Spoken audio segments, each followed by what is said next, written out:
আচ্ছা, বাংলাদেশের প্রধানমন্ত্রী শেখ হাসিনা তার মামলা তুলে নেওয়ার ব্যাপারে এবং তাকে পূর্ণ রাজনৈতিক কর্মকাণ্ডের পরিবেশ তৈরি করে দেওয়ার জন্য যে 1 নম্বর 2 নম্বর পয়েন্ট যেটা ছিল, যেটা আমি বলেছিলাম যে জয়শঙ্কর যে ডেকে পাঠিয়েছেন সেটা নিয়েই সম্ভবত আলোচনা হবে, তো সেটা নিয়েই আলোচনা হয়েছে। এবং ফিক্সড ডেট জানতে চেয়েছেন জয়শঙ্করজি। বলেছেন আমি খুব ব্যস্ত মানুষ, আমার সময় খুব কম, কম কথায় আসল কাজটা করুন, কম কথার মধ্যে। কারণ জয়শঙ্করজিরও প্রচুর ওভারলোডেড জয়শঙ্করজি, মানে যেখানে এখন কমনওয়েলথে ওখানে গেছে সেখানে লম্বা লাইন পড়েছে তার সঙ্গে দেখা করার জন্য। তিনি 5-7 মিনিটের মতো বেশি কথা বলতে পারছেন না। মানে এটা খলিলুর রহমানের কথা যে তিনি এত ওভারলোডেড, তিনি মেজাজ হারাচ্ছেন না, কিন্তু সবাইকে অল্প অল্প সময় ভাগ করে করে দিচ্ছেন এবং কাজের কথাটুকু বলে বেরিয়ে যাও, এইটা হচ্ছে ব্যাপার। এখন ফিক্সড ডেট যেটা জানতে চাওয়া হয়েছে সেটা আপনাদের ওইখানে যখন বৈঠক হয় সেই সময়তে আপনাদের আইনমন্ত্রী অ্যাডভোকেট আসাদুজ্জামানকে ফোন করা হয়। আসাদুজ্জামানকে ফোন করে বলা হয় যে বিশেষ একটা আপনারা কমিটি করুন, কমিটি করে 16 তারিখের মধ্যে, এই মাসের 16 তারিখের মধ্যে এই ব্যাপারে সিদ্ধান্ত নিতে হবে এবং সেটা মানে আদালতের কাছে পেশ করতে হবে যে আমরা এরকম কোনো এই যে 12টা হত্যা মামলা, বিভিন্ন 12টা হত্যা মামলা তার বিরুদ্ধে দেওয়া হয়েছে, সেই হত্যা মামলাগুলো আমরা তুলে নিতে চাই, কারণ এগুলো হচ্ছে ফলস, ফেব্রিকেটেড, মানে ফলস অ্যান্ড ফেব্রিকেটেড। সেটা কিন্তু এর আগেও কিন্তু যিনি আইনজীবী তিনিও কিন্তু তুলেছিলেন যে এইগুলো ফলস এবং ফেব্রিকেটেড, প্রমাণিত, ওই চার্জশিটের মধ্যে প্রমাণিত। এই 16 তারিখের মধ্যে এইটা ভারতবর্ষকে জানাতে হবে, জানালে পরে ভারতবর্ষ সেই অনুযায়ী কাজ করবে, পরবর্তী কাজগুলো করবে। মানে হেল্প করার ব্যাপারটা, বাংলাদেশকে হেল্প করার ব্যাপারটা পরবর্তী পর্যায়ে পড়বে। আচ্ছা, আপনারা তো জানেন যে সবাই কালকেই আপনারা জেনে গেছেন যে 87 জন সমন্বয়ক আপনাদের সমস্ত রিজাইন করেছে, একযোগে 87 জন রিজাইন করেছে। এখন রিজাইন করার কারণটা কি? রিজাইন করার কারণটা হচ্ছে যে পাপ করেছিল না, সে পাপ থেকে হাত দিয়ে ফেলার চেষ্টা, যে আমি তো আর এখন সমন্বয়ক নেই, তোমাদের উপরে যে অত্যাচার করেছিলাম আমরা ওর মধ্যে আমরা নেই, আমরা দল ছেড়ে দিয়েছি, আমাদের সঙ্গে পোষায়নি, আমরা ওর মধ্যে ছিলাম না। কিন্তু তা করে কি আর পিঠ বাঁচানো যাবে? এখন ব্যাপার হচ্ছে সেটা হচ্ছে সীমান্ত অতিক্রম করে, কোন কোন সীমান্ত? ব্রাহ্মণবেড়িয়া, কুমিল্লা, ময়মনসিংহ, যশোর, এই সীমান্তগুলো পেরিয়ে আরও সীমান্ত আছে, এই সীমান্তের 4টি নাম আমার কাছে এসছে।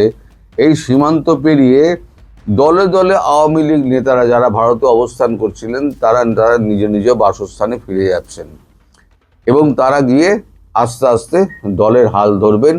সেটা কিন্তু শেখ হাসিনার নির্দেশ এবং তারা অলরেডি ফিরতে শুরু করেছেন। এই যে ফিরতে শুরু করেছে না, যখনই আওয়ামী লীগ নেতারা, তখনই এদের প্রাণবায়ু বেরিয়ে যাওয়ার জোগাড়, যে আওয়ামী লীগ যদি পথে নামে তাহলে আমাদের কি অবস্থা হবে। তো তারা ঝটপট ডিসিশন নিয়ে একই কমিটির 87 জন পুরো একসঙ্গে রিজাইন করে দেয়। এর আগে রিজাইন করেছে, টুকটাক এদিক ওদিক রিজাইন করেছে, কিন্তু একসঙ্গে একটা জেলা কমিটির, উপজেলা কমিটির 87 জন একেবারে একসঙ্গে রিজাইন করাটা, এটা কিন্তু কখনো এর আগে ঘটেনি। এটা কিন্তু একটা বড় ব্যাপার। এটা কিন্তু মানে এনসিপির পক্ষে কিন্তু খুব একটা খারাপ নিদর্শন, কারণ এনসিপি কিন্তু ধীরে ধীরে দুর্বল হচ্ছে। আমি বলেছিলাম না, সব কটাকে রাস্তা দিয়ে দৌড় করাবে, জামা কাপড় একেবারে ছিঁড়ে লেংটি পরে দৌড় করাবে। এদের অবস্থা ধীরে ধীরে সেই দিকে যাচ্ছে। এবার আমি যেগুলো বলেছিলাম 18 মাস আগে, তখন আমাকে তো অনেক কথা বলেছিলেন আপনারা, অনেক সমালোচনা করেছিলেন। এখন দেখুন সেই দিকে আস্তে আস্তে যাচ্ছে কিনা। ভারতবর্ষে একটা গুলি না চালিয়ে শুধু কূটনীতির মাধ্যমে একটা সরকারকে ফেলে দিল, যেটা সিআইএ বসিয়েছিল, আবার একটা নতুন সরকারকে বসিয়ে দিয়ে এবং তাকে দিয়ে এই সমস্ত কাজকর্মগুলোকে সমস্ত কমপ্লিট করানো হচ্ছে। তো যাই হোক, এখন আরও আওয়ামী লীগ নেতারা তারা কিন্তু জামিন পাচ্ছেন, যেমন ঢাকা, কুমিল্লা, সাভার, যশোর, সাতক্ষীরা, চাঁদপুর, এই 14 জন আওয়ামী লীগ নেতার জামিন অলরেডি হয়ে গেছে। বাকি যারা আওয়ামী লীগ নেতারা জামিনের এতে রয়েছেন, পাইপলাইনে রয়েছেন, তারা হলেন 297 জন আপাতত পাইপলাইনে রয়েছেন। তারপরে তো আরো আরো আস্তে আস্তে আসবে। নিরপরাধ সাংবাদিক যারা আছেন তাদেরকে ইমিডিয়েটলি, মানে যাদের বিরুদ্ধে মামলা দেওয়া হয়েছে তাদেরকে ইমিডিয়েটলি ছাড়ার ব্যবস্থা করা হয়েছে। এটাও কিন্তু শর্তের মধ্যে ছিল যে আপনার সাংবাদিক, মানবাধিকার কর্মী, তারপর শিল্পী, সাহিত্যিক, তারপরে বুদ্ধিজীবী যারা রয়েছে তাদেরকে বিভিন্ন মামলায় আপনারা অ্যারেস্ট করে নিয়েছেন, সেগুলোকে ছাড়তে হবে। সেই ছাড়ার প্রক্রিয়াটাও কিন্তু শুরু হয়ে গেছে। অর্থাৎ দেখুন আস্তে আস্তে কিরকম হচ্ছে, ভারতের সঙ্গে সম্পর্কটা কিন্তু তারেক রহমান ধীরে ধীরে সব স্বাভাবিক করার চেষ্টা করছেন। মুখে কিছু বলছেন না, তিনি ভেতরে ভেতরে ভেতরে ভেতরে এই জিনিসটা করে যাচ্ছেন।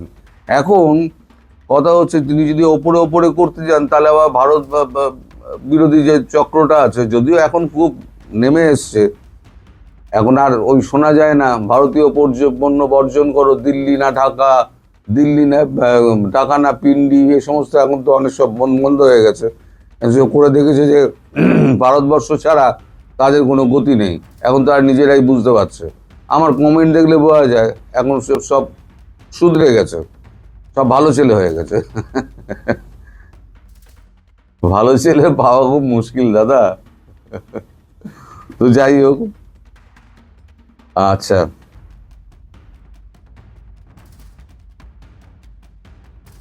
এই যে আওয়ামী লীগকে যে ব্যান করার ব্যাপারটা, এটা একটা নির্বাহী আদেশের মাধ্যমে কোর্টের কাছে দেওয়া হচ্ছে, কোর্টের ঘাড়ে ফেলে দেওয়া হলো, কোর্ট মারফত এটাকে বাতিল করানো হবে। নির্বাহী আদেশের মাধ্যমে যেটা করা হয়েছে সেটা কিন্তু 30 তারিখের মধ্যে করতে হবে, 31 নয়, 30 তারিখের মধ্যেই করতে হবে এটা। আর আওয়ামী লীগের নেত্রীর ব্যাপারটা হচ্ছে 16 তারিখের মধ্যে সমস্যার সমাধান করতে হবে। সীমিত আকারে আওয়ামী লীগের মিছিল এবং তাদের অফিস খোলা এবং তাদের রাজনৈতিক কর্মকাণ্ড শুরু করার ব্যাপারে কোনো বাধা দেওয়া যাবে না। এটা ভারতের পরিষ্কার মত। সীমিত আকারে আস্তে আস্তে শুরু করলে পরে তাদেরকে কোনো রকম ধরপাকড় করা যাবে না, তাদেরকে ফলস মামলা দিয়ে জেলে ঢোকানো যাবে না। যদি হয় সেটা কিন্তু এই চুক্তির ভঙ্গ হিসেবে, চুক্তি ভঙ্গ হিসেবে দেখা হবে। তো সব মিলিয়ে যেটা দাঁড়াচ্ছে এইখানে যে মানে ভারতের সঙ্গে একটা সম্পর্ক একটা ভালো জায়গায় নিয়ে যাওয়ার চেষ্টা করা হচ্ছে। আর একটা বড় খবর যেটা আছে সেটা হচ্ছে এই যে আপনাদের রাষ্ট্রপতি শাহাবুদ্দিন চুপ্পু, তাকে আরো 1 বছর রেখে দেওয়ার পরিকল্পনা করা হয়েছে।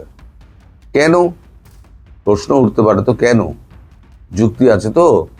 এই যুক্তিটা হচ্ছে এখনই যদি তাকে ছেড়ে দেওয়া মানে করা হয়, যদি তাকে সরিয়ে দেওয়া হয়, তাহলে পরে এই যে 5 বছর তারা ক্ষমতায় থাকবে বলে যেটা আশা করছে, এই 5 বছরে তাহলে পরে আবার নতুন রাষ্ট্রপতি চলে আসবে।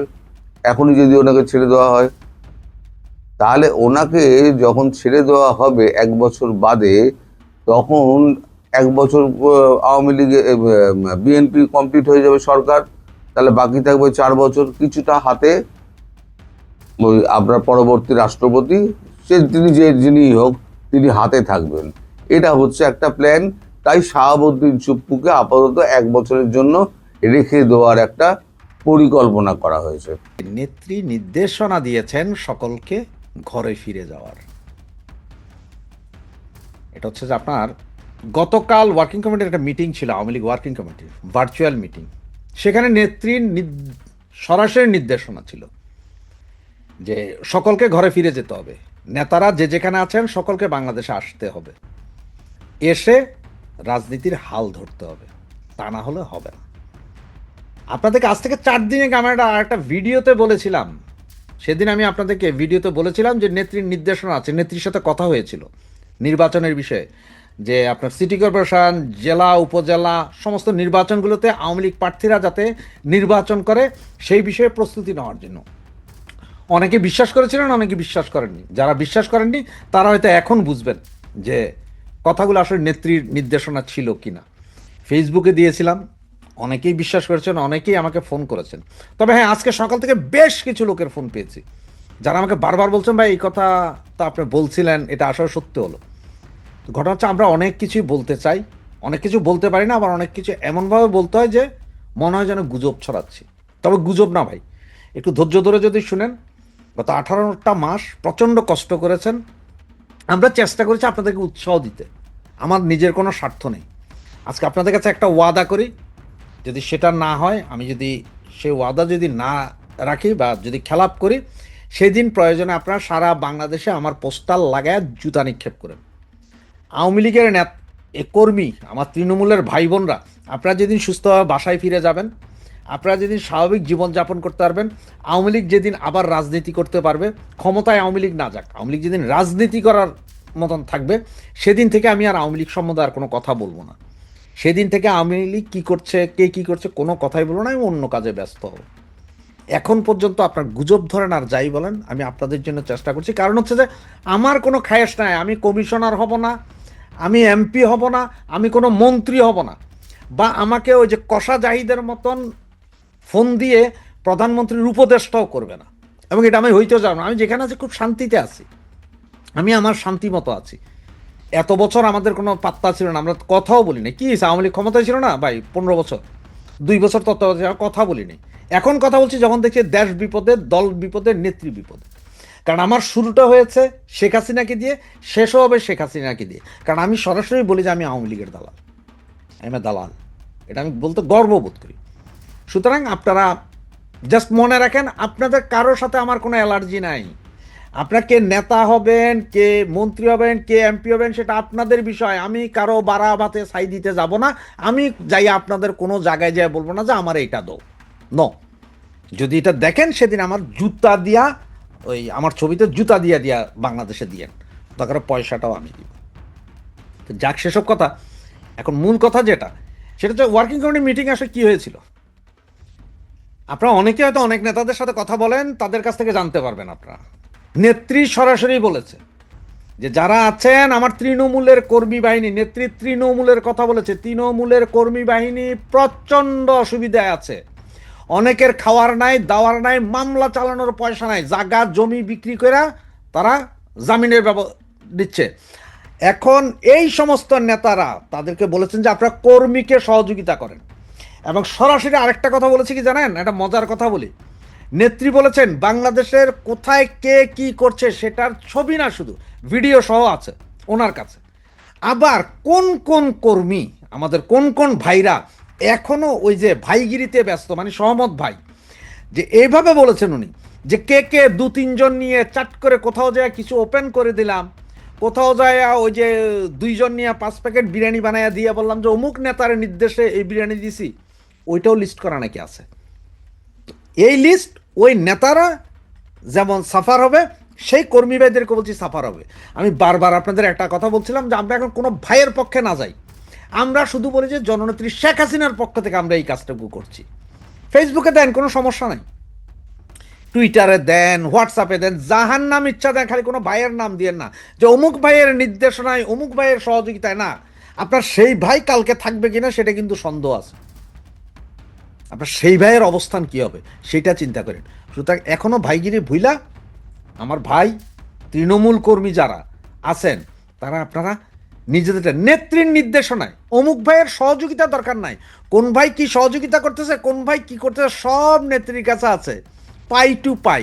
আমরা কে কি করছি সব আছে, কে কি কথা বলছি এইটাও জানে নেত্রী।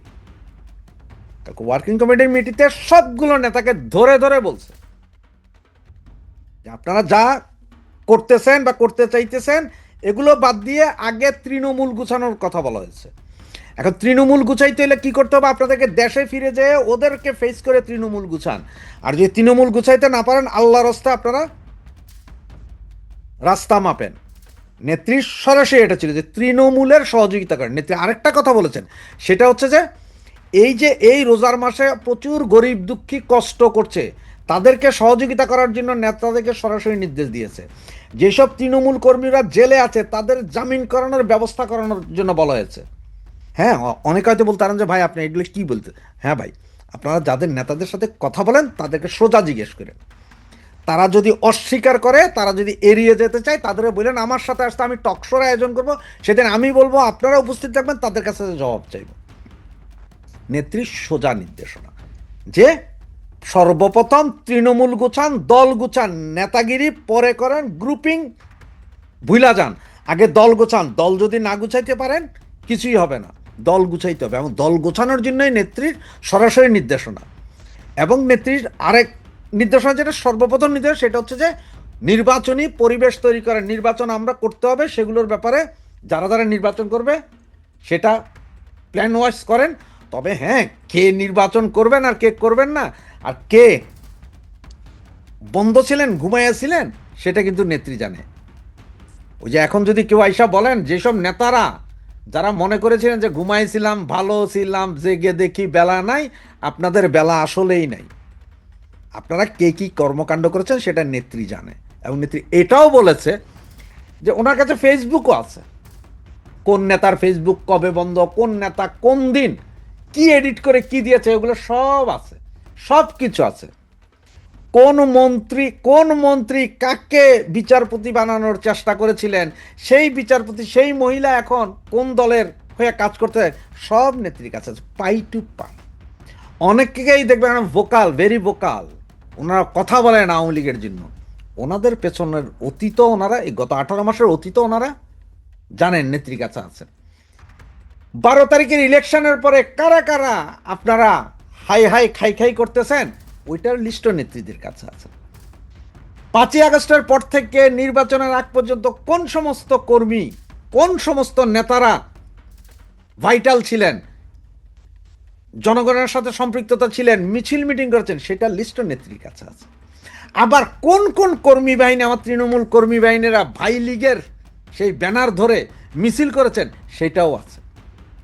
মোট 4টা ফাইল করা আছে, যেগুলো নেত্রী গতকালের ওয়ার্কিং কমিটির দীর্ঘ 2.5 ঘন্টার মিটিংয়ে সবগুলো বলেছেন। এবং এটাই বাস্তব নেত্রীর কথা। দল গুছাতে হবে। কর্মী, আমাদের যেসব তৃণমূল ভাই বোন যারা এই মুহূর্তে আতঙ্কিত আছেন, ঘরবাড়ি ছাড়া জেল জুলুমে আছেন, তাদেরকে সহযোগিতা করার জন্য দুহাত প্রসারিত করেছেন।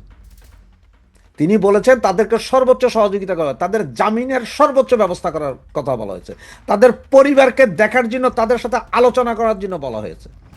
তৃণমূল কর্মীদেরকে, নেতাদেরকে বলা হয়েছে তৃণমূল কর্মীদের প্রশ্নের জবাব দিতে হবে, ওনারা সম্মুখে আসতে হবে। তবে দুর্ভাগ্য কি জানেন, আমি চেষ্টা করছিলাম, চেষ্টা আরও করে যাব, যে নেতাদেরকে এনে তৃণমূলের কথা বলানোর জন্য আমরা কেউ চেহারা দেখাইনি। কেন দেখাইনি, কি হয়েছে, সেটা আসলে তৃণমূল কর্মী ভাই আপনারাই জানেন। তবে আমরা জিজ্ঞেস করা উচিত ছিল, সে চান্স আমি করেছিলাম। আমি চেষ্টা করব, কালকে থেকে আবার শুরু করব সেটা, কিন্তু সেটা কতটুকু সফল হবে জানি না, কিন্তু আমার চেষ্টা আছে, আমি করে যাব। সুতরাং এইটাই হচ্ছে যে নেত্রীর মূল কথা। জয় বাংলা, জয় বঙ্গবন্ধু।